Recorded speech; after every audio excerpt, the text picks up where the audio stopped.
نحمده ونصلي علی رسولہ الکریم اما بعد فاعوذ باللہ من الشیطان الرجیم بسم اللہ الرحمن الرحیم۔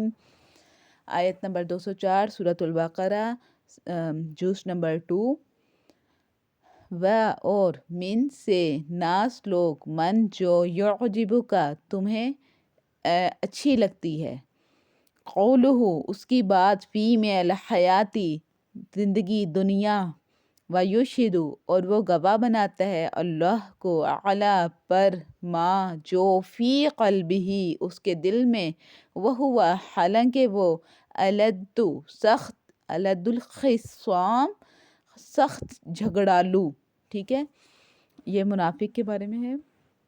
و اور اذا جب تولا وہ لوٹے، سعی دوڑتا پھرے، فی میں الارض زمین، لی یفسدہ لی تاکہ، یفسدہ وہ فساد کرے، فیہا اس میں، کس میں فساد کرے، زمین میں، ہا ضمیر جو ہے وہ ارض کی طرف، زمین کی طرف لوٹ رہی ہے، وَيُهْلِكَ اور تباہ کر دے، الحرث کھیتی کو، اور نسل کو، واللہ اور اللہ، لا یحب نہیں پسند کرتا، الفساد فساد کرنے والے کو، ٹھیک ہے، جو لڑائی جھگڑے ڈلواتے ہیں، فساد کرتے ہیں، منافقین کے بارے میں ہے کہ اللہ تعالیٰ ان کو پسند نہیں کرتا۔ اور اذا جب قیلا کہا جائے، لہو اس کو، تقی ڈر اللہ سے، اخذت ہو اسے آمادہ کرے، العزت اس کا، ویسے تو اس کا مطلب عزت ہوتا ہے، لیکن یہاں پر اس سے مراد تکبر اور غرور ہے،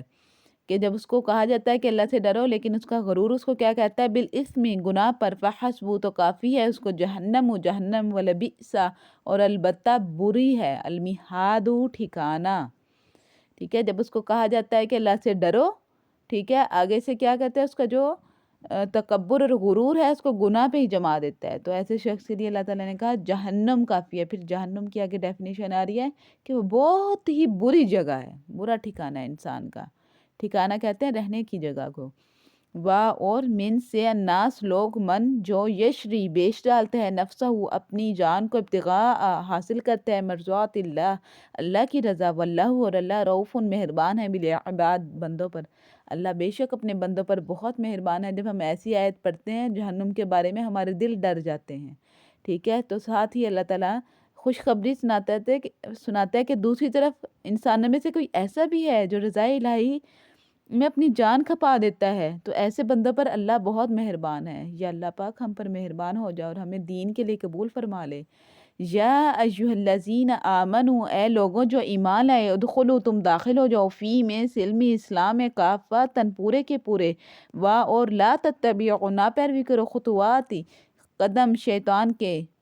ٹھیک ہے، شیطان کے قدموں کی پیروی نہ کرو، مطلب خطوات کہتے ہیں اس کے جیسے نقش پر چلنا، ٹھیک ہے، پیروی کرنا، بہت زیادہ فالو کرنا، تو اس طرح اس کی پیروی نہ کرو، انہ بے شک وہ، لکم تمہارا، عدو دشمن ہے، مبین کھلا، فائن پھر اگر تم تم ڈگمگا گئے، من بعد اس کے بعد، ما جو، جاءتکم تمہارے پاس آئے، البینات واضح احکام، پھر اگر تم ڈگمگا گئے اس کے بعد جو آئے تمہارے پاس واضح احکام، فَعَلَمُوا تو جان لو، انہ کہ اللہ، عزیز غالب ہے، حکیم حکمت والا ہے، حل کیا، ینظرون وہ انتظار کرتے ہیں، الا سوائے، ان کہ یأتیہم آئے ان کے پاس، اللہ فی ظلال، اچھا، فی میں ظلال اس سے مراد سایہ ہے، ٹھیک ہے، صائبہ میں یا سائے میں، من سے الغمام بادلوں کے، والملائکۃ اور فرشتوں کے، وقضی اور طے ہو جائے، الامر قصہ، وإلی اور طرف اللہ اللہ، ترجع لوٹائے جائیں گے، الامور تمام کام۔ پھر مطلب اتنی نصیحتیں، ان کی ہدایتیں اتنی کر دی ہیں، اور اس کے بعد یہ منتظر ہے کہ اللہ تعالیٰ بادلوں کے اور سائے میں، فرشتوں کے پروں میں خود ان کے سامنے آ جائے اور فیصلہ کر ڈالے، ٹھیک ہے۔ سل پوچھو بنی اسرائیل سے، کم کس قدر، آتیناہم ہم نے دی، من سے آیت نشانیاں، بشینات کھلی، اور من جو، یبدل بدل ڈالے، نعمت نعمت کو، اللہ کی، من بعد اس کے بعد، ما جو، جاءتہ آئی اس کے پاس، فإنہ تو بے شک اللہ، شدید سخت، العقاب عذاب والا ہے، سخت عذاب دینے والا ہے۔ زینا مزین کی گئی ہے، راستہ کی گئی للذین وہ لوگ جو کفر کے الحیات الدنیا دنیا کی زندگی ویسخرون اور وہ تمسخر اٹھاتے ہیں، مطلب مذاق اڑاتے ہیں یا ہنستے ہیں، من سے الذین ان لوگوں پر آمن جو ایمان لائے، والذین اور جو لوگ اتقوا پرہیزگار ہوئے، فوقاہم ان سے بالا تر یوم القیامت قیامت کے دن، واللہ اور اللہ یرزق رزق دیتا ہے من جسے چاہتا ہے بغیر حساب بغیر حساب کے۔ کان الناس کانا تھے ناس لوگ امت واحدتاً ایک امت تھے پہلے لوگ، فبعث پھر بھیجی اللہ نے نبیین نبی مبشرین خوشخبری دینے والے، ومنذرین اور ڈرانے والے، وانزل اور نازل کی معہم ان کے ساتھ الکتاب کتاب الحق حق کے ساتھ، لیحکم تاکہ فیصلہ کرے بینا درمیان ناس لوگ فی میں ما جس اختلف ان نے اختلاف کیا فی ہی اس میں، وما اور نہیں اختلاف کیا فی ہی اس میں، الا مگر الذین جنہیں اوتوہ دی گئی من بعدہ اس کے بعد ما جو جاءتہم آئی ان کے پاس بشینات کہتے ہیں کھلی واضح روشن، ٹھیک ہے، احکام کے متعلق ہے یا آیات کے متعلق ہے، جو کھلے احکام یا واضح احکام آئے ان کے پاس، بغین کہتے ہیں انہوں نے ضد لگا لی، ٹھیک ہے، کسی چیز کی ضد لگا لینا مطلب اس کے الٹی ہو گئے، بینہم ان کے درمیان، فہدا پس ہدایت دی اللہ نے الذین جو لوگ آمنوا ایمان لائے، لما لیے جو اختلف انہوں نے اختلاف کیا فیہ اس میں، من سے الحق سچ باذنہ اپنے اذن کہتے ہیں اجازت کو، ٹھیک ہے، اپنے اذن سے یا اپنی اجازت سے، واللہ اور اللہ یہدی ہدایت دیتا ہے من جسے وہ چاہتا ہے، الی طرف صراط راستہ المستقیم سیدھا۔ کیا حسب تم خیال کرتے ہو ان کہ تدخلو تم داخل ہو جاؤ گے جنت میں، ٹھیک ہے، داخلہ سے نکلا ہے دال خا لام، ٹھیک ہے، داخلہ تدخلو تم داخل ہو جاؤ گے، ٹھیک ہے، یہ مضارع کا صیغہ ہے، تو مضارع میں جو ہے مستقبل کا زمانے کے متعلق آ رہا ہے کہ تم اس ٹائم داخل ہو جاؤ گے جنت میں، جنت میں، ولما اور جب کہ نہیں یأتیکم آئی تم پر مثل جیسے الذین جو خلو گزرے من سے قبلکم تم سے پہلے، مستہم پہنچی انہیں البأساء سختی، والضراء اور تکلیف، وزلزلوا اور وہ ہلا دیے گئے زلزلے سے، جیسے زلزلہ آتا ہے تو پوری کی پوری زمین ہل جاتی ہے، اس طرح کی سختیاں آئی تھیں پہلے لوگوں پر، حتیٰ یہاں تک کہ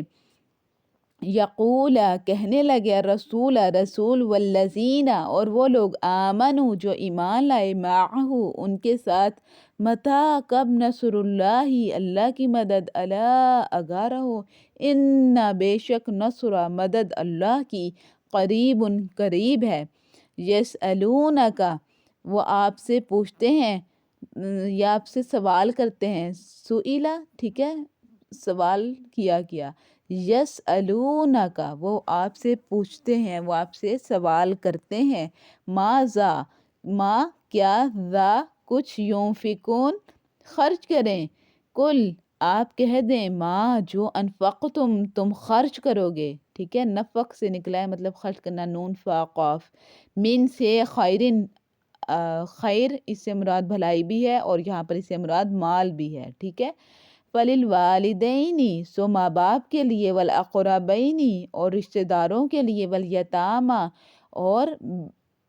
جن کے باپ نہیں ہوتے، ٹھیک ہے، وَالْمَسَاكِينِ اور محتاجوں کے لیے، وَإِبْنِ السَّبِيلِ اور مسافروں کے لیے، وَمَا اور جو تَفْعَلُوا تم کرو گے من خیر کوئی نیکی، فَإِنَّ تو بے شک اللہ بھی اسے علیم جاننے والا ہے، دیکھنے والا ہے۔ جی یہ آج کی آیات تھی ہماری،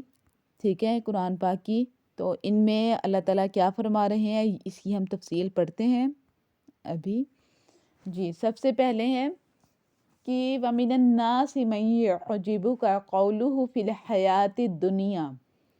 کہ یہاں پر اللہ تعالیٰ آدمیوں کی قسمیں بتا رہا ہے کہ تمہیں ان کی دنیا کی باتیں اچھی لگتی ہیں، ٹھیک ہے، اور وہ نیک نیتی پر اللہ تعالیٰ کو بار بار کیا گواہ ٹھہراتا ہے کہ میں تو نیک نیت ہوں، میری نیت جو ہے وہ بری نہیں ہے۔ کن کے متعلق آ رہی ہے؟ منافقین کے متعلق آ رہا ہے کہ بعض ایسے منافق ہوتے ہیں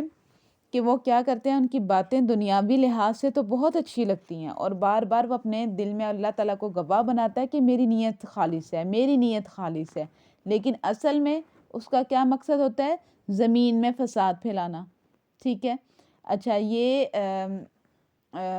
کفار کے متعلق، سوری ان کے متعلق بیان ہو رہا ہے، منافقین کے متعلق،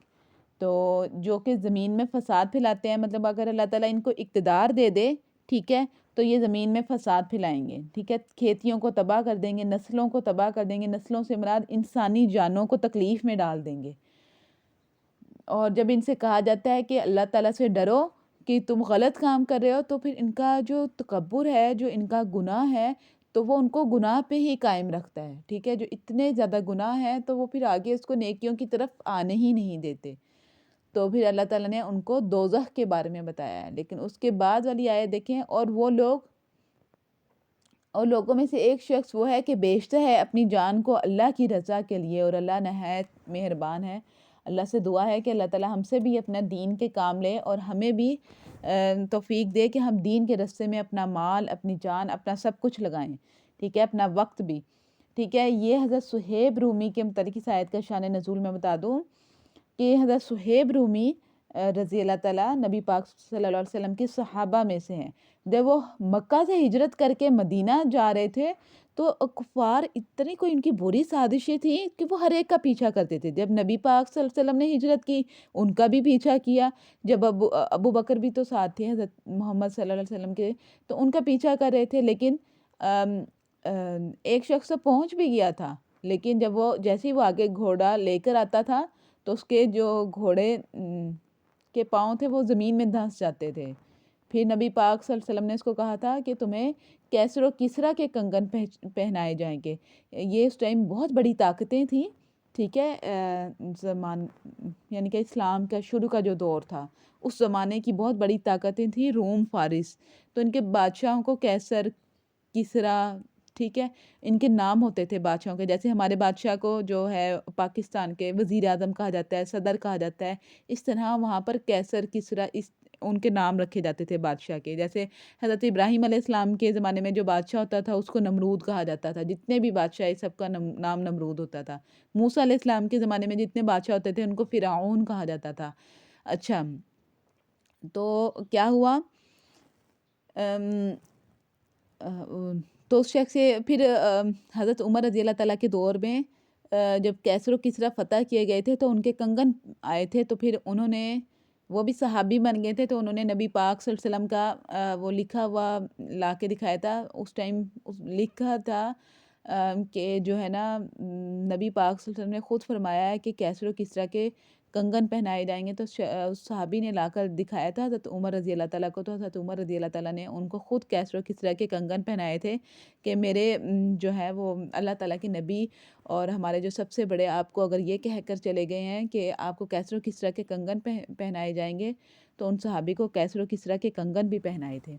اچھا، یہ تو ایک بات تھی کہ وہ بس یہ بتانا مقصد تھا کہ وہ انہوں نے نبی پاک صلی اللہ علیہ وسلم کا کیسے پیچھا کیا تھا، اور کفار بھی پہنچ گئے تھے، تو وہ اس ٹائم کافری شخص تھا، اس نے پا لیا تھا، لیکن اللہ تعالیٰ نے حفاظت فرمائی، اور پھر نبی پاک صلی اللہ علیہ وسلم نے آگے سے ان کو خوشخبری سنا دی۔ اسی طرح باقی بھی جو مسلمان ہوتے تھے، جب وہ آتے تھے ہجرت کر کے مدینہ کی طرف، تو کیا ہوتے تھے، کافر ان کا پیچھا کرتے تھے، کہتے تھے کہ ہم ان کو یا تو قتل کر دیں گے یا ان کو قیدی بنا لیں گے۔ کتنے مسلمانوں کے ساتھ انہوں نے یہ سلوک کیا، تو کسی کو مارنا بھی شروع کر دیتے تھے، جیسے کہ نبی پاک صلی اللہ علیہ وسلم کی بیٹی کو بھی انہوں نے مارا تھا، کہ ان کو مطلب کہتے ہیں کہ اونٹ پہ یا جو گھوڑے پہ جس پہ بھی سواری پر تھیں، اس سواری سے ان کو گرا دیا تھا، اور اس ٹائم وہ پریگننٹ بھی تھیں، تو ان کو مسئلہ اس ٹائم پیش آ گیا تھا۔ جی، انشاءاللہ اس کی تفصیل آگے آئے گی، پھر میں آپ کو بتاؤں گی جب حضرت عثمان رضی اللہ تعالیٰ کا واقعہ آئے گا۔ تو یہاں پر حضرت صہیب رومی کا واقعہ ہے کہ کفار آگے ان کے رستے میں، جب وہ مکہ سے مدینہ ہجرت کر رہے تھے، تو حضرت صہیب اپنی سواری سے اترے اور ان کے جو ترکش اپنی کمر پہ پہنا ہوا تھا جس میں تیر ہوتے ہیں، ٹھیک ہے، وہ سب نکال لیے اور قریش کی اس جماعت سے مخاطب کیا، ان سے کہا کہ تمہیں معلوم ہے کہ مجھ میں کتنی طاقت ہے، اور میں جو ہے نا سب سے بہترین تیر انداز ہوں، میں جس کو بھی تیر مارتا ہوں اس کے اسی جگہ پر جا کر لگتا ہے، مطلب نشانہ میرا بہت اچھا ہے، تو تم میرے پاس اللہ کی قسم کھا کر کہتا ہوں میرے پاس اس وقت تک نہیں پہنچ سکتے جب تک میرے ترکش میں ایک بھی تیر باقی ہے، اور جب میرے تیر ختم ہو گئے تو میں اپنی تلوار سے لڑوں گا، اور جب تک مجھے دم ہے تو میں لڑتا رہوں گا تم لوگوں سے۔ مطلب یہ تھا کہ کفار جتنے بھی یہاں پر آئے نا تو میں ان کو مار گراؤں گا۔ تو بہادر تھے صحابہ، ٹھیک ہے۔ تو آگے سے کیا کہا، پھر انہوں نے کہا کہ دوسرا بھی ایک تمہارے پاس طریقہ یہ ہے کہ دیکھو میرے پاس کتنا زیادہ مال ہے، اور وہ میں سارا کا سارا مکہ میں چھوڑ کر آ گیا ہوں، جاؤ اور جا کر میرا مال لے لو۔ کفار نے اور کہا کہ میں تمہیں پتہ بتا دیتا ہوں کہ میں نے اپنا مال کہاں پہ رکھا ہوا ہے، وہ مکہ میں ہی ہے، اور لیکن تم میرا رستہ چھوڑ دو۔ قریش کے جو لوگ تھے اس ٹائم وہ راضی ہو گئے اور حضرت صہیب رومی کو جانے دیا۔ پھر حضرت صہیب رومی بالکل ٹھیک حالت میں نبی پاک صلی اللہ علیہ وسلم کے پاس پہنچے تھے، صحیح سالی، مطلب کافر ان کو ہاتھ بھی نہیں لگا سکے تھے۔ تو جب پہنچ کر انہوں نے نبی پاک صلی اللہ علیہ وسلم کو یہ واقعہ سنایا تو دیکھیں نبی پاک صلی اللہ علیہ وسلم نے اس وقت فرمایا ربیح البیع ابا یحییٰ، ان کا کنیت تھی ابو یحییٰ، کہ ابو یحییٰ تم نے بہترین تجارت کی، 2 دفعہ فرمایا ربیح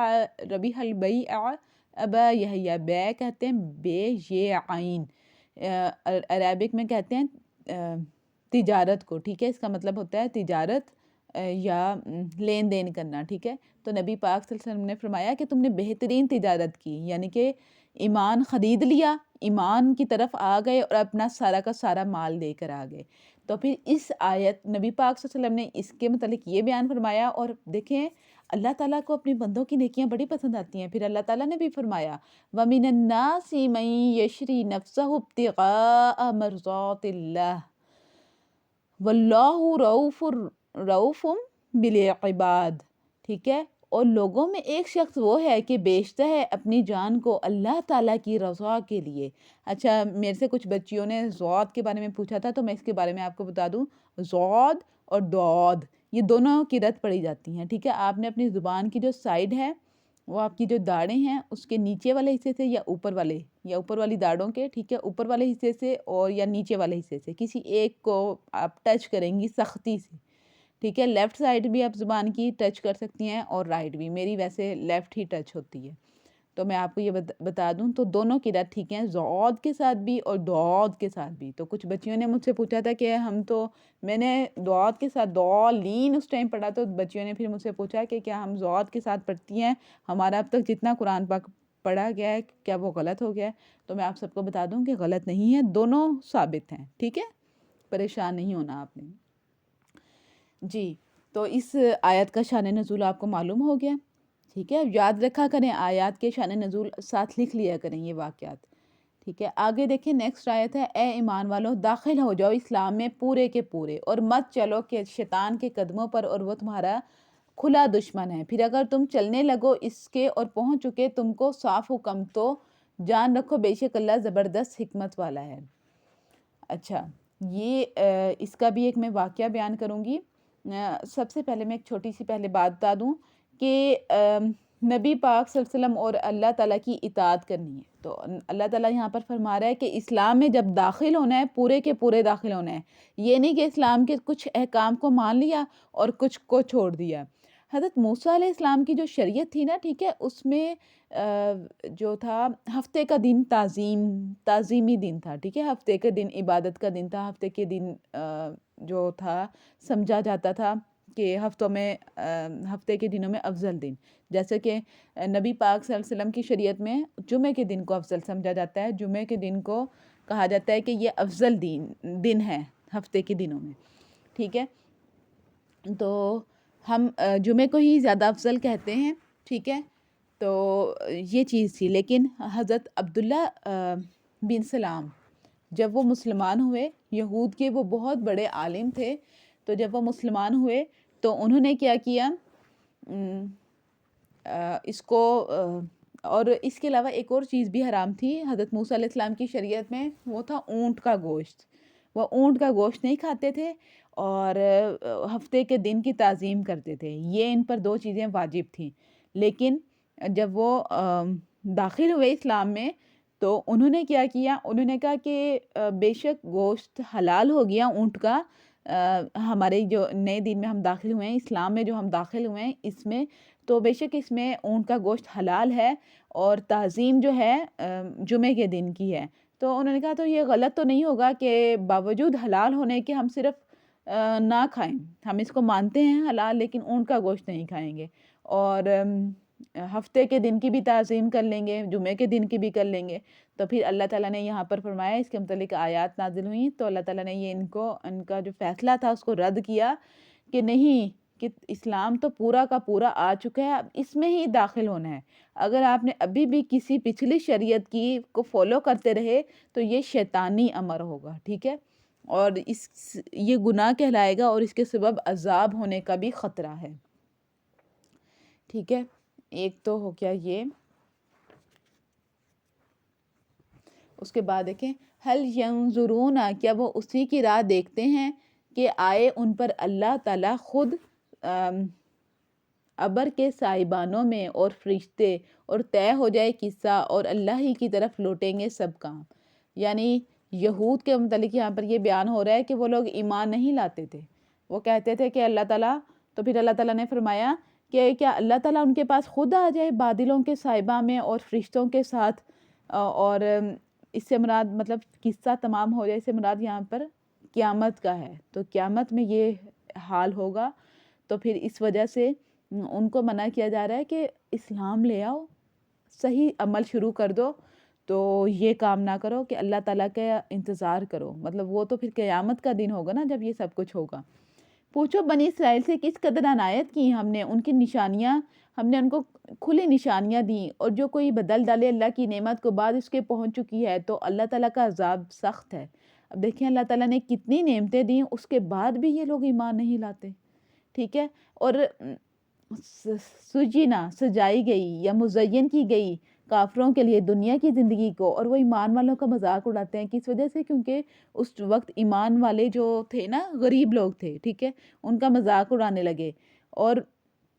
اللہ تعالیٰ فرما رہے ہیں وہ ان کافروں سے بالا تر ہوں گے جنت میں، آخرت میں، قیامت کے دن، اور اللہ روزی دیتا ہے جس کو چاہتا ہے بے شمار، کہ اگر تم لوگوں کو دنیا کا نفع مل گیا نا تو تم لوگ دوسروں کا مذاق نہ اڑاؤ۔ تو یہ ذلیل اور رسوا کرتے تھے اس وقت مسلمانوں کو، تو پھر اللہ تعالیٰ نے اس کو ناپسند کیا۔ حضرت علی رضی اللہ تعالیٰ کی روایت میں ایک بتا دوں یہاں پر، ان سے روایت ہے کہ جو شخص حضرت علی رضی اللہ تعالیٰ سے روایت ہے کہ جو شخص کسی مومن مرد یا عورت کو اس کے فقر و فاقہ، مطلب اس کی غربت کی وجہ سے ذلیل اور حقیر سمجھتا ہے، تو اللہ تعالیٰ قیامت کے دن اس کو اولین و آخرین کے مجمع میں رسوا اور ذلیل کریں گے۔ اور جو شخص کسی مسلمان یا مرد عورت پر بہتان باندھتا ہے اور کوئی ایسا عیب اس کی طرف منسوب کرتا ہے جو اس میں نہیں ہے، تو اللہ تعالیٰ قیامت کے روز اس کو آگ کے ایک اونچے ٹیلے پہ کھڑے کر دیں گے۔ اب ہم ٹیلے دیکھتے ہیں نا مٹی کے بنے ہوئے، ٹھیک ہے، اس وقت ٹیلے ہوں گے آگ کے بنے ہوئے، اس پہ کھڑا کر دیں گے، اور پھر وہ شخص کہے گا نہیں نہیں، اس میں یہ عادت نہیں تھی، یہ تو میں نے جھوٹ بولا تھا، یہ تو میں نے اس پر بہتان لگایا تھا، میں اپنی تکذیب کرتا ہوں، وہ خود کو جھوٹا کہے گا اس ٹائم۔ تو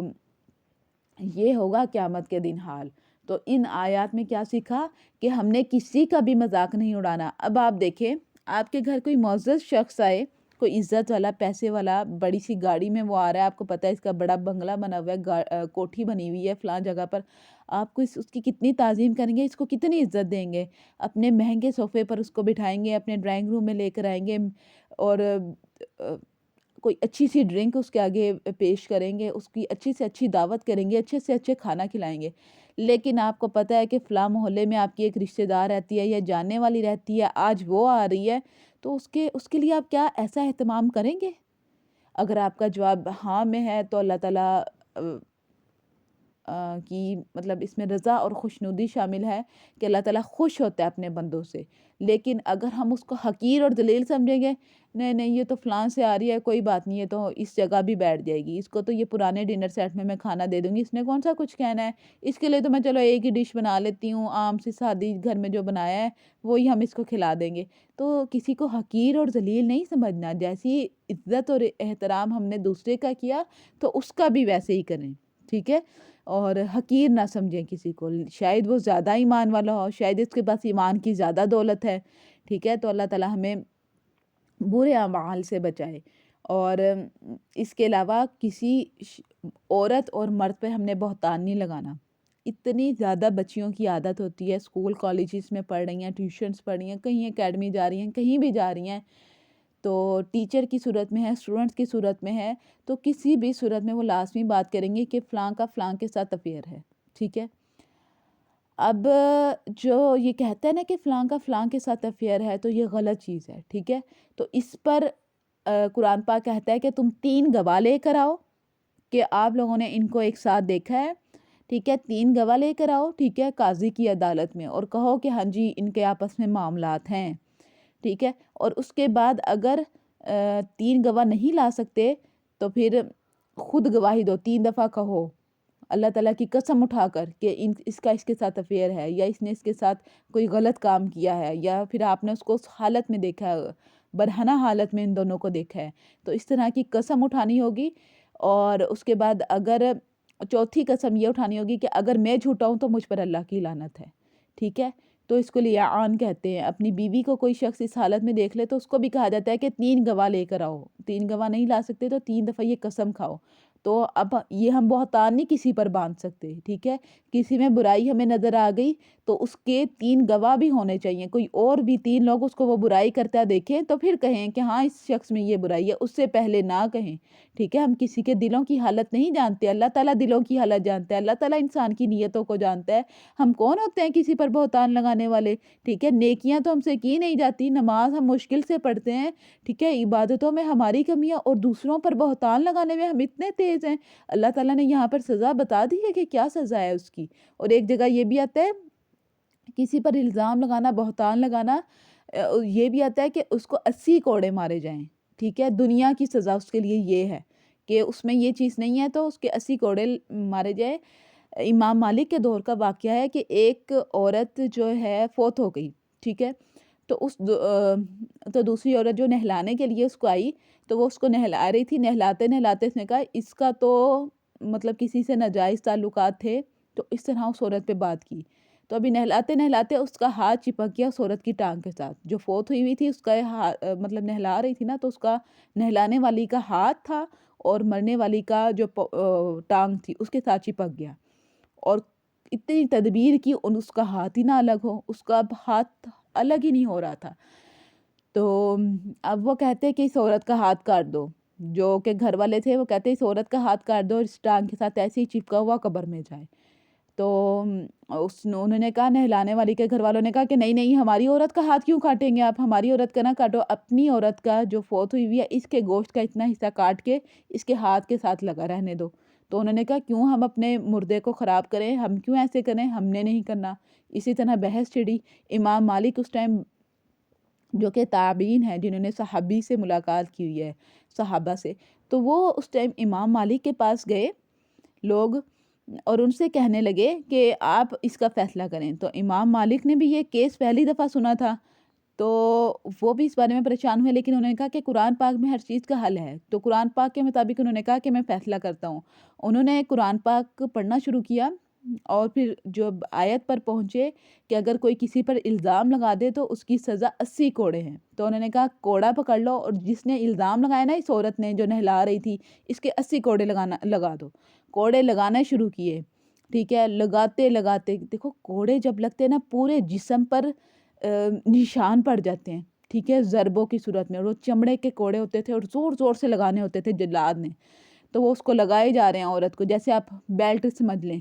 آج کے دور کی ہماری بیلٹ ہے، ٹھیک ہے، چمڑے کی، لیکن یہ پھر بھی ہلکی ہوتی ہے. وہ کوڑا اس سے زیادہ سخت ہوتا ہے اور جب جسم پہ پڑتا ہے جسم پر ریڈ نشان پڑ جاتے ہیں. 1 لگا 2 لگا ہاتھ نہیں اس کا چھوٹا، 10 ہو گئے 20 ہو گئے اس کا ہاتھ ہی نہیں چھوٹ رہا، 50 ہو گئے ہاتھ نہیں چھوٹ رہا، 70 ہو گئے ہاتھ نہیں چھوٹ رہا۔ جیسے ہی 80واں کوڑا اس کو لگا اس کا ہاتھ خود بخود اس سے الگ ہو گیا۔ تو یہ سزا تھی اس عورت کی جو اس نے بہتان لگایا تھا مرنے والی پر، تو اللہ تعالیٰ نے اس کو دیکھ کے دنیا میں ہی سزا دے دی، دنیا میں ہی بتا دیا کہ یہ اب ہمارے لیے یہ کیا چیز بنی، عبرت بنی، ٹھیک ہے، ہمارے لیے یہ واقعہ سبق بنا۔ اس سے ہم سبق لیں کہ ہم کسی پر الزام نہ لگائیں، کسی کے متعلق بات نہ کریں، تو ہمیں کیا ملے گا کسی کے متعلق بات کرنے سے؟ ہمارے نامہ اعمال میں ہی لکھا جائے گا نا۔ تو اللہ تعالیٰ ہمیں سے معاف فرمائے اگر ہم نے کچھ کبھی ایسا کیا بھی ہے تو اللہ تعالیٰ توبہ قبول فرمانے والا ہے، تو اللہ تعالیٰ سے توبہ کریں، اور جس پر الزام لگایا ہے اس کے لیے بخشش کی دعا کریں، ٹھیک ہے، کہ یا اللہ پاک اس کے گناہوں کو بخش دے، یا اللہ پاک اس بندی کے گناہوں کو یا پھر اس بندے کے گناہ کو جس پر میں الزام لگاتا رہا اس کو بخش دے، اس کو معاف فرما دے، ٹھیک ہے۔ تو کوئی آپس میں یونی میں دیکھ لیں، کالج میں دیکھ لیں، کوئی لڑکا لڑکی آپس میں ویسے بھی بات کر لیں کسی نوٹس کے متعلق، تو باقی سب کیا سمجھنے لگ جاتے ہیں کہ ان کا آپس میں افیئر ہے۔ تو یہ چیزیں بہت غلط ہیں، ہم نے ان چیزوں سے بہت زیادہ بچنا ہے، ٹھیک ہے، ہمارا اسلام ہمیں ان چیزوں کی اجازت نہیں دیتا، ٹھیک ہے۔ اب آپ نے پڑھ لیا، اس کو سمجھ لیا، اب اس کے بعد آپ نہیں کریں گے۔ اگر کوئی آپس میں آپ کی فرینڈ وغیرہ جنہوں نے نہیں سمجھا، اس بات کو نہیں پڑھا اور وہ ایسی بات کر رہی ہیں، تو آپ نے ان کو بتانا ہے، اور یہ پورا واقعہ آپ ان کو سنا سکتے ہیں کہ بہتان لگانے والے کی یہ سزا ہے۔ اچھا دنیا میں سزا نہیں ملتی، آج دنیا میں ہمیں کوڑوں کی سزا نہیں مل رہی، تو دوسروں پر بہتان بھی لگا رہے ہیں، تو قیامت کے دن آگ کے کوڑے پڑیں گے ان کو، ٹھیک ہے۔ اور یہاں پر حضرت علی کی روایت کے مطابق اونچے ٹیلے پر کھڑا کر دے گا، آگ کے ٹیلے پر کھڑا ہوگا تو کیا اس کا جسم نہیں جلے گا؟ بالکل اس کا جسم جل رہا ہوگا اس وقت۔ تو قیامت کے دن جو سب سے چھوٹا عذاب ہوگا نا، تو وہ جہنم کے جوتے پہنانا ہوگا، اور وہ جب آگ کے جوتے پہنانا ہوگا، اور جب وہ آگ کے جوتے پہنے گا نا، جس کو سب سے چھوٹا عذاب ملے گا، تو اس سے دماغ کھولنے لگے گا، ٹھیک ہے۔ جیسے ہنڈیاں ابلتی ہے نا، تو کیسے آواز آ رہی ہوتی ہے ایک ابلنے کی، زور سے آواز آنا شروع ہو جاتی ہے، اسی طرح پانی آپ بوائل کرنے لگ دیں، بوائل کرنے کے لیے رکھ دیں تو اس میں سے ایک آواز آتی ہے، اسی طرح دماغ میں سے آواز آنے لگے گی کہ دماغ اس طرح ابلے گا۔ تو اللہ تعالیٰ ہمیں معاف فرمائے اس سے کہ ہم دوسروں پر بہتان نہ لگائیں۔ یہاں پر اللہ تعالیٰ فرما رہے ہیں، نیکسٹ آیت دیکھیں، آیت نمبر 213، کہ سب لوگ پہلے ایک ہی دین پر تھے سب لوگ ایک دین پر، پھر بھیجے اللہ نے پیغمبر خوشخبری سنانے والے اور ڈرانے والے، اور اتاری ان کے ساتھ کتاب سچی کے فیصلہ کرے ان لوگوں میں جس بات میں وہ جھگڑا کرتے ہیں، اور نہیں جھگڑا ڈالا کتاب میں مگر انہی لوگوں نے جن کو کتاب ملی تھی اس کے بعد کہ ان کو پہنچ چکے صاف احکام آپس کی ضد سے، پھر اب ہدایت کی اللہ نے ایمان والوں کو اس سچی بات کی جس میں وہ جھگڑا کر رہے تھے اپنے حکم سے، اور اللہ تعالیٰ بتلاتا ہے جس کو چاہتا ہے سیدھی راہ۔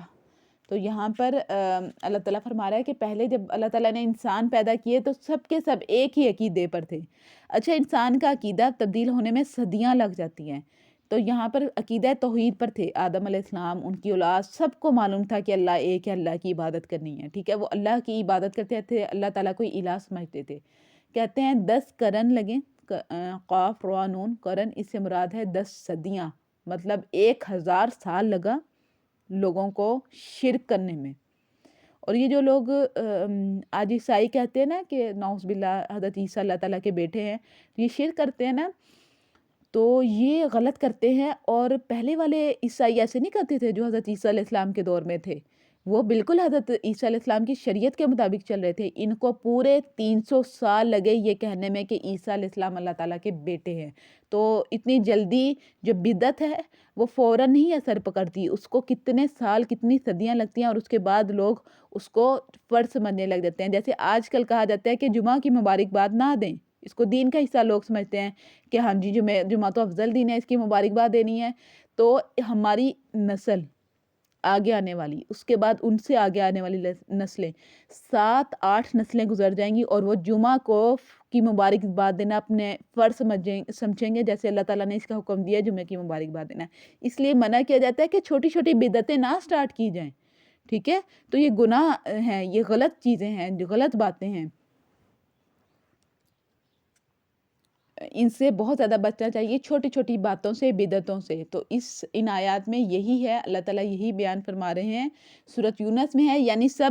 آدمی ایک ہی امت تھے، پھر آپس میں اختلاف بڑھ گیا، اور اللہ تعالیٰ کا یہ ازلی فیصلہ نہ ہوتا تو قدرت الہی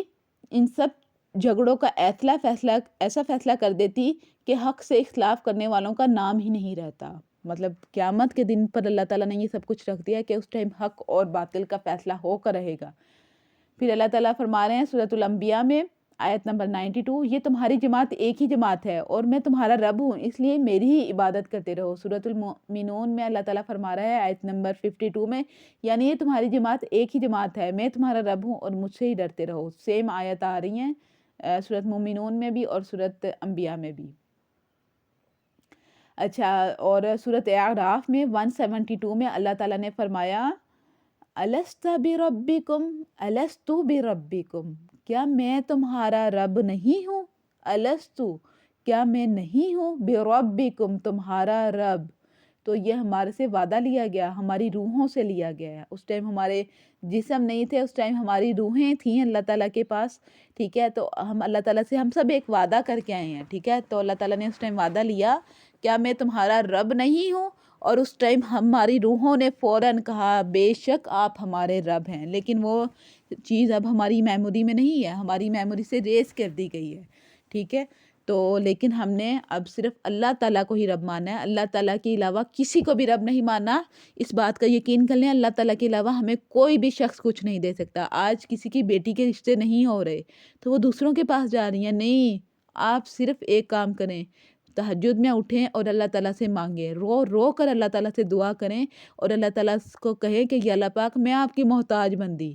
میری توبہ کہ میں کسی کے پاس نہیں جاتی، میں شرک نہیں کرتی، یا اللہ پاک میں نے تجھ سے مانگنا ہے، تو مجھے خالی ہاتھ نہ لوٹانا.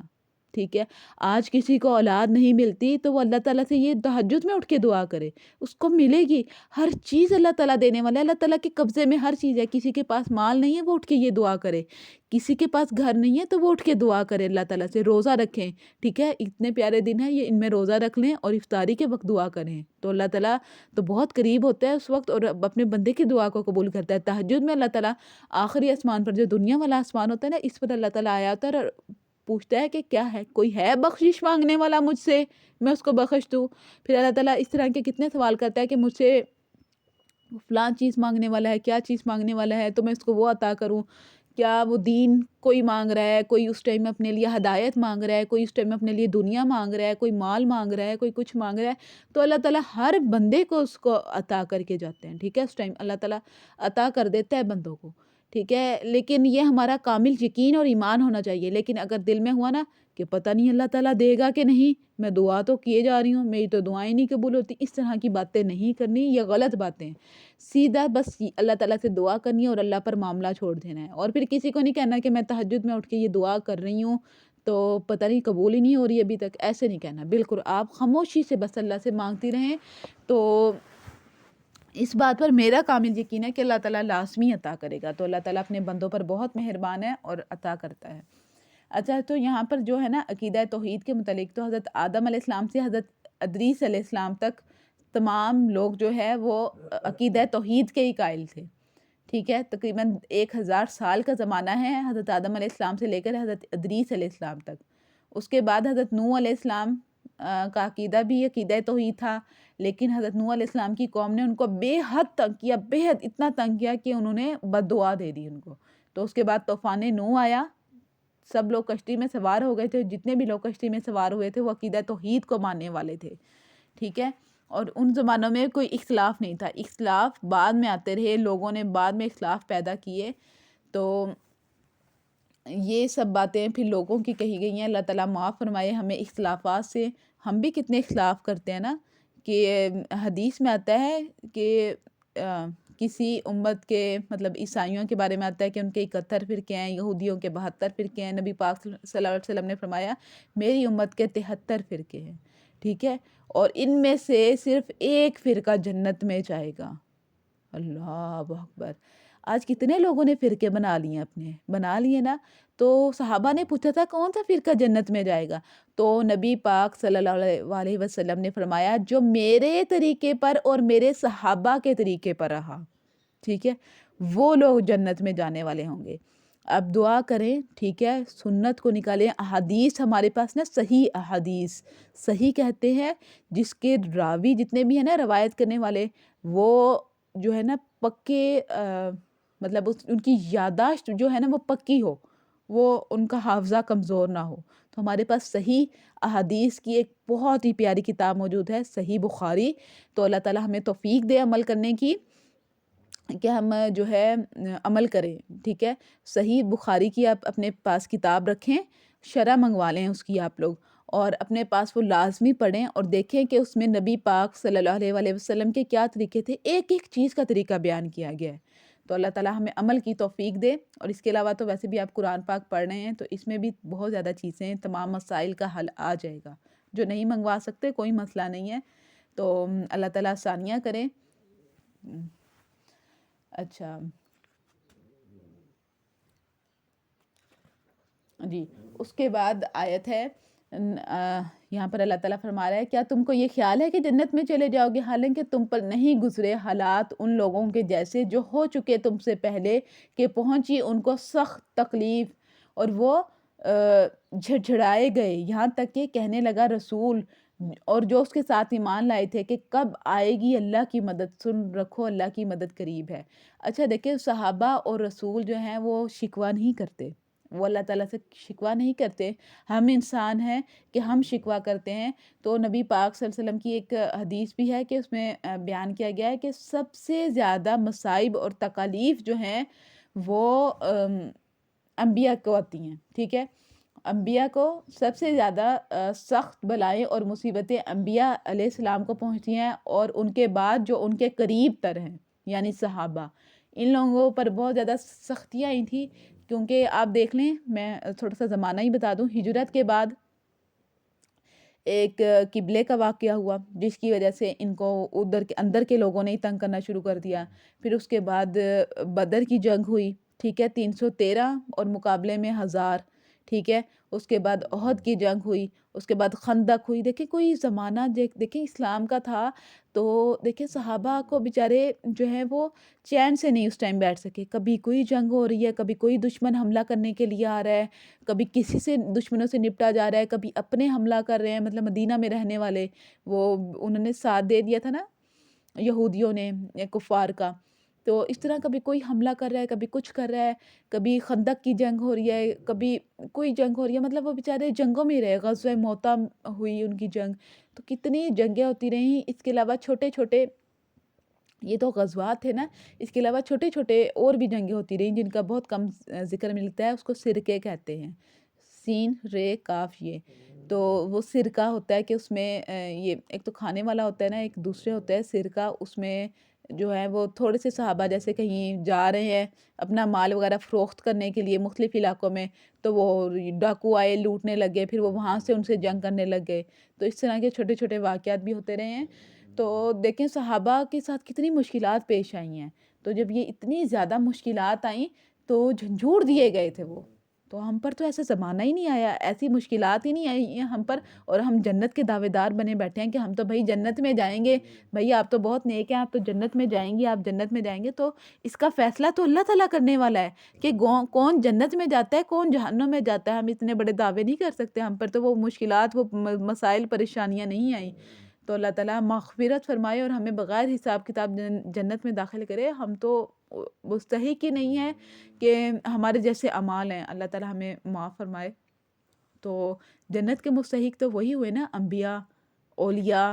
اور صحابہ، لیکن یہ اللہ تعالیٰ کی رحمت سے ہم لوگ جائیں گے۔ اپنے اعمال تو ہمارے بہت کم ہیں، دعا ہے اللہ تعالیٰ سے کہ اللہ تعالیٰ ہمارے اعمال کو سنوار دے اور ہمیں جو ہے اللہ کے رستے پر چلنے کی توفیق دے، ہم شیطان کے خطوات پر، شیطان کے قدموں پر نہ چلیں، ٹھیک ہے۔ اور اب یہاں پر دیکھیں، تجھ سے پوچھتے ہیں کیا چیز خرچ کریں،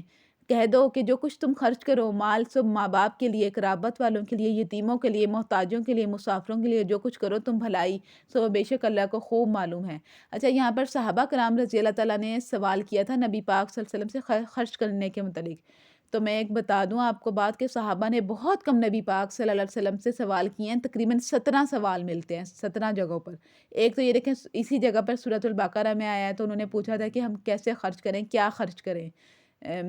اور پھر سورۃ مائدہ میں بھی ایک سوال آتا ہے، پھر سورۃ انفال میں بھی آتا ہے۔ تو اور اس کے علاوہ جو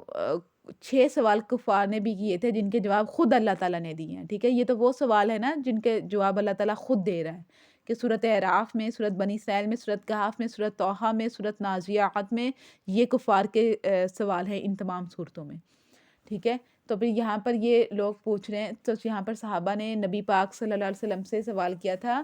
کہ ہم کیا خرچ کریں، اور ایک جگہ آتا ہے کہ کہاں خرچ کریں، تو پھر اللہ تعالیٰ نے اس کا جواب دیا کہ سب سے پہلے حقدار کون ہے؟ والدین، کہ اپنے والدین پر خرچ کرو،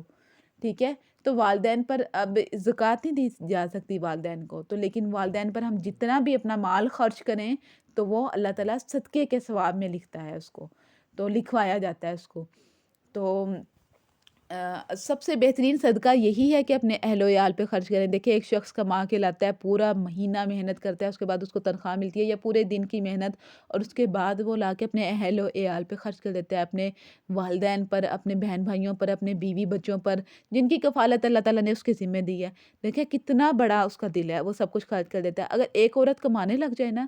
آج کے دور کی بات سچ میں پوچھے، ایک عورت کمانے لگ جائے نا تو وہ کہتی ہے میرے پیسے ہیں، میں کیوں دوں آپ کو؟ کہتی ہیں نا عورتیں، ایسے عورتیں کہہ دیتی ہیں، لیکن مردوں کا دل اللہ تعالیٰ نے بہت بڑا بنایا ہے کہ وہ اتنا کچھ خرچ کر دیتے ہیں، اور اس کے باوجود بھی وہ اف تک نہیں کہتے، اور وہ خرچ کرتے چلے جاتے ہیں،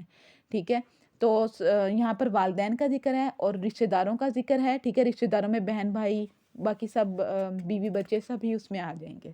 ٹھیک ہے؟ اور اس کے بعد یتیموں کا حق ہے، ٹھیک ہے؟ اگر آپ کے پاس پھر بھی مال بچ جاتا ہے ان سب پہ خرچ کرنے کے بعد بھی، تو یتیموں کو دیا جائے، ٹھیک ہے؟ کسی یتیم کی کفالت لے لیں، کسی یتیم کی پڑھائی کا ذمہ آپ لے لیں، اور محتاجوں کا، ٹھیک ہے؟ اور مسافروں پر، مسافروں کے بارے میں نے آپ کو کل بتایا تھا نا کہ جو حج کے دوران کے میں نے مسافر بتائے تھے، اسی طرح دوسرے مسافر بھی ہیں کہ کوئی کسی گاؤں سے کوئی مال وغیرہ لینے شہر میں آیا ہے، اور شہر میں آ کے اس کی نقدی گم ہو گئی ہے، اب اس کے پاس واپس جانے کے بھی پیسے نہیں ہیں، تو آپ کے گھر پر اگر کوئی آ جائے سوال کرنے والا کہ میں فقیر نہیں ہوں لیکن اس وقت میرے پاس کچھ بھی نہیں ہے، تو میں آپ سے سوال کرتا ہوں، تو ان پر خرچ کرنا بھی ہمارے صدقات میں شامل ہے۔ اور جو کچھ کرو گے تم بھلائی تو بے شک اللہ کو خوب معلوم ہے۔ دیکھیں ماں باپ پر خرچ تو کرنا ہی ہے، تو اس ٹائم لازمی نیت کریں یا اللہ پاک میں تیری رضا کے لیے خرچ کر رہی ہوں، یا اللہ پاک میں تیری رضا کے لیے خرچ کر رہا ہوں، تو اللہ تعالیٰ اس کا ثواب بڑھاتا چلا جائے گا کہ میری رضا چاہیے میرے بندے کو، میرا حکم مان رہا ہے۔ قرآن پاک میں دیکھیں آیت آ گیا، اچھا اب یہاں پر لڑکیاں تو کر رہی ہیں، لیکن کچھ لڑکیاں ایسے بھی ہیں جو نہیں کماتی ہوں گی، وہ سوچ رہی ہوں گی کہ ہم کیسے خرچ کریں، تو آپ خدمت کریں اپنے والدین کی، بہت زیادہ خدمت کریں۔ اور ہمیں تو یہاں تک کہا گیا ہے کہ ہم نے اف بھی نہیں کہنا والدین کے سامنے، ہم نے یہ نہیں کہنا کہ اگر امی نے کہہ دیا کہ برتن دھو دو، ہم نے آگے سے زور سے سانس بھی نہیں لینی کہ ہائے میں ہی دھوتی رہوں، دوسری بہن دھو لے یا کچھ اور کر لے، نہیں، جس کو حکم ملا ہے وہ فوراً کر لے۔ اور اب اپنے بھائیوں کو، اپنے شوہروں کو بتائیں کہ والدین پر خرچ کرنے کا اللہ تعالیٰ نے سب سے پہلے حکم دیا ہے، تو جو کچھ بھی لائیں سب سے پہلے والدہ ہے، والد ہیں، ان کو دیں، ٹھیک ہے؟ یہ نہ کریں کہ سارا مجھے اور میرے بچوں کو دیں، ہمارا حق مار رہے ہیں، والدین کو دینا شروع کر دیا، بالکل یہ غلط ہے۔ تو والدین کو بھی دینا ہے، والدین کو بھی اللہ تعالیٰ ہمیں عمل کی توفیق دے، ٹھیک ہے؟ یہ والدین ہوتے ہیں، جب ہم بچے ہوتے ہیں نا، جب چھوٹے ہوتے ہیں، اب ہم اپنی اولاد پہ ہر چیز لوٹانے کے لیے تیار ہیں، بچے نے اچھے نمبر لے لیے، اس کو بڑی سے بڑی سائیکل لے کے دے رہے ہیں، کبھی کچھ لے کر دے رہے ہیں، کبھی کچھ کر رہے ہیں۔ ہمارے والدین نے بھی ہمارے ساتھ ایسے ہی کیا، ہم چھوٹے تھے نا، انہوں نے اپنی ساری کی ساری کمائی ہمارے پر ہی لگا دی، ہماری پڑھائی پر۔ ہمیں کیا معلوم ہمارے کتنے اچھے اچھے کپڑے بنتے تھے، جو بہت زیادہ چھوٹے کی میں بات کر رہی ہوں، بڑے ہو کے تو معلوم تھا ہمارے لیے کتنے کپڑے بنتے تھے، ہمارے آنے سے پہلے ہمارے بستر تیار تھے، ٹھیک ہے؟ کہ ہم دنیا میں آئیں گے تو بستر گیلا ہو گیا تو دوسرا ماں نے تیار کر کے رکھا ہوا ہے، تیسرا تیار کر کے رکھا ہوا ہے۔ تو اس طرح کی ہماری ماؤں نے ہمارے لیے بڑی مشقتیں جھیلی ہیں، ٹھیک ہے؟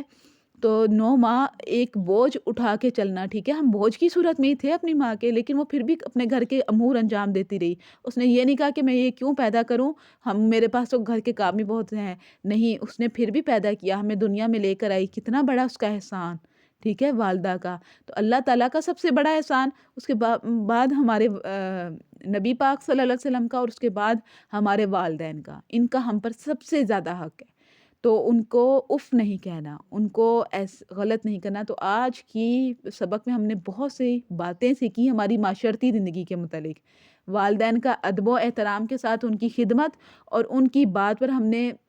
ماتھے میں بل نہیں ڈالنے۔ ماں باپ کو جن پر مان ہوتے ہیں نا، ماں باپ انہی کو کام کہتے ہیں اپنی اولاد کو، ٹھیک ہے؟ انہی کو حکم دیتے ہیں، آرڈر کرتے ہیں، یا انہی کو ڈانٹتے ہیں کہ یہ میرا بچہ ہے، آج اس نے میرے ساتھ یہ کیوں کیا؟ باقی تو چلو کرتے ہی کرتے ہیں، لیکن اس نے میرے ساتھ ایسا کیوں کیا؟ ماں باپ کو بڑا مان ہوتا ہے اپنی اولاد پر،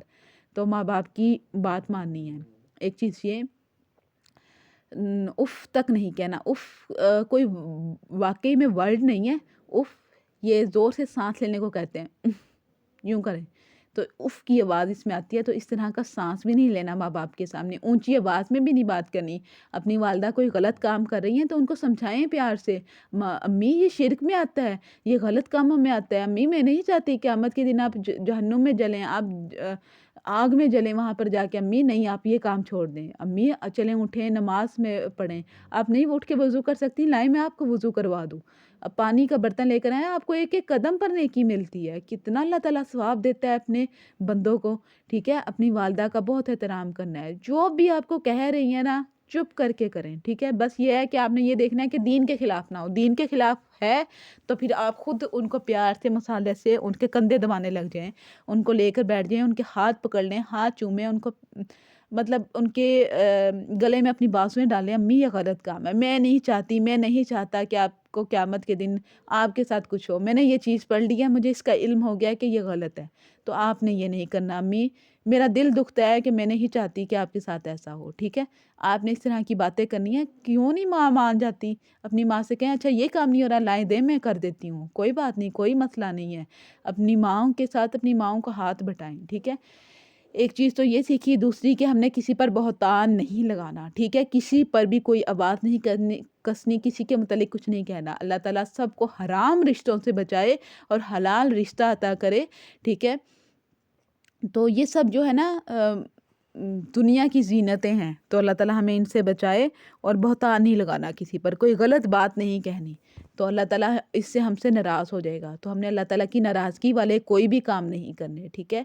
تو جتنی باتیں آج ہی ہم نے اس میں سیکھی ہیں اس پر عمل کرنا ہے، ٹھیک ہے؟ ماں باپ کے پاس پر خرچ کرنے کے بعد پیسے بچ رہے ہیں، رشتہ داروں پہ کریں، رشتہ داروں پہ خرچ کرنے کے بعد پیسے بچ رہے ہیں تو یتیموں کو پر خرچ کریں، یتیموں سے بھی بچ رہے ہیں، مسکینوں پر کریں، مسافروں پہ کریں، کسی نہ کسی پہ لازمی خرچ کرتے رہیں، اور کیونکہ یہ نا جو دولت ہے یہ آنے جانے والی چیز ہے، جتنا آپ کسی پہ خرچ کرو گے اللہ تعالیٰ اتنا ہی نوازتا چلا جائے گا، اللہ تعالیٰ کے پاس تو بہت زیادہ خزانے ہیں۔ تو ہم اپنا سبق اینڈ کرتے ہیں۔ سبحانک ربک رب العزت عما یصفون والسلام علی المرسلین والحمد للہ رب العالمین۔ السلام علیکم ورحمۃ اللہ وبرکاتہ۔